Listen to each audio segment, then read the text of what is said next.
Hare Krishna. Welcome to the second course in our Bhakta degree program, How to Learn Effectively. Now, this is a very important course. This is really where the program takes off. The first course is just an introduction, meant to get you into the flow of working with our teachers. But this course is really going to give you some material that's going to change your life. Why is that? Well, the educational process is broken. Actually, it's not education at all. It's merely schooling, training. And the purpose of the school system is not to educate people, not to teach people how to learn, but simply to train them in obedience so that they'll be good employees later on when they grow up. Or actually, you could say it another way. The purpose of the school system is to prevent people from growing up at all. Is to prevent them from taking the steps they need to attain maturity. Maturity means freedom. Freedom of knowledge. Freedom of inquiry. But most people have the love of knowledge and the urge to make inquiries into various subjects drummed out of them very early in school. I want to share a story with you about how I came to this understanding about the school system. It was very early. I was about 12 years old, and I was in the 4th grade of elementary school. My uncle, my mother's brother, was an aeronautical draftsman. And one day I was at his house, and he showed me a slide rule. I thought this was the greatest thing in the world because I was currently struggling to memorize multiplication tables. So I started using this slide rule. Actually, I taught myself how to use the slide rule. And I was very excited about this. So the next week I brought it to school. We had a period called show and tell, where we'd get up and show about some project that we were doing on our own. So unfortunately, before the show and tell period was the mathematics period. And so as long as I had my slide rule with me, I started doing my math problems on the slide rule. My teacher came along and said, "What are you doing?" "Well, I'm solving my math problems." "Well, what's that?" "Well, that's a slide rule. I brought it for show and tell today."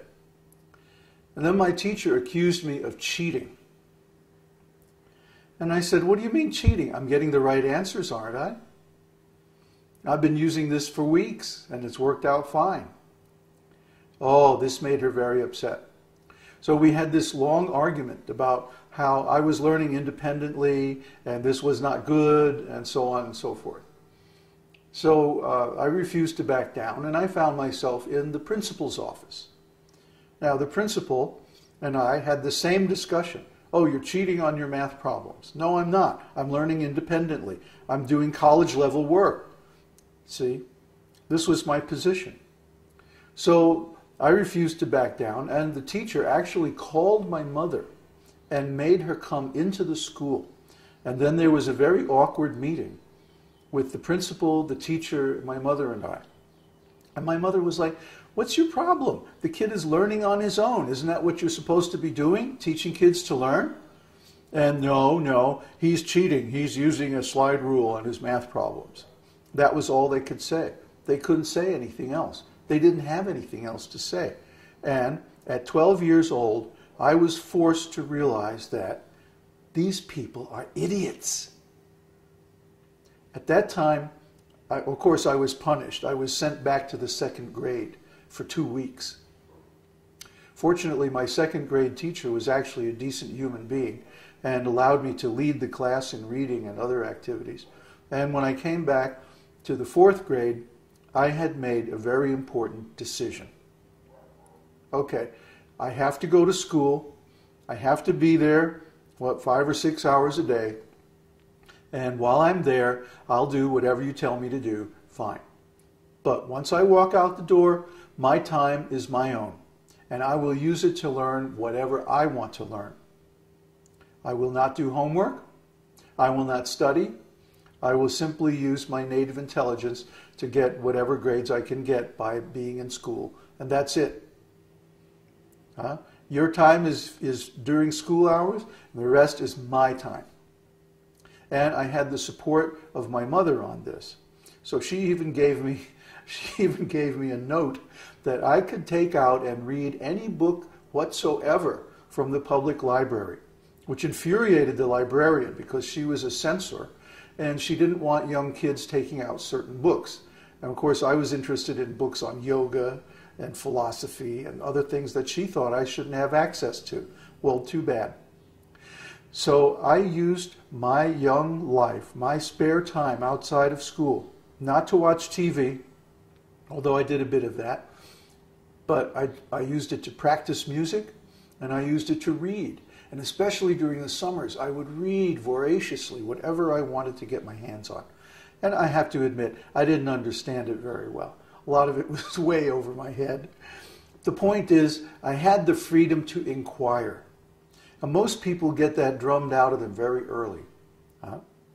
So what we're going to do in this lesson, what we're going to do in this course, is look into a different philosophy of learning. That the student should be in charge of what they learn. And the teacher should simply be like an assistant or facilitator that helps the child or helps the student get access to the materials, methods, and understandings that they need to approach that material. All learning is ultimately about skill. It's ultimately about doing something. The theoretical learning is only the beginning. The study of the books and so on is just what gets you started. Real learning means expanding your skills, and we're going to focus on that in this course. We're going to show you a method of learning that will allow you to acquire any skill you want. Of course, we hope you're going to use it to acquire the skills of the esoteric teaching and spiritual realization. But the point is, first we have to rehabilitate your education. Otherwise, you won't be able to learn the esoteric teaching. We found this in ISKCON, that many people would come and get a very superficial understanding of the teaching, think they knew what it was when they actually didn't. Unfortunately, some of these people also became leaders and preachers and even gurus. And of course, they messed everything up because they did not have an accurate understanding. They did not have the ability to learn actually what Prabhupada was saying in his books. So I hope you take this lesson very seriously and use it to restructure your approach to all kinds of learning. And in that way, you'll not only be able to learn the esoteric teaching, you'll also be able to learn anything that your heart desires. This will change your life. So welcome to the real beginning of the Bhakta degree program.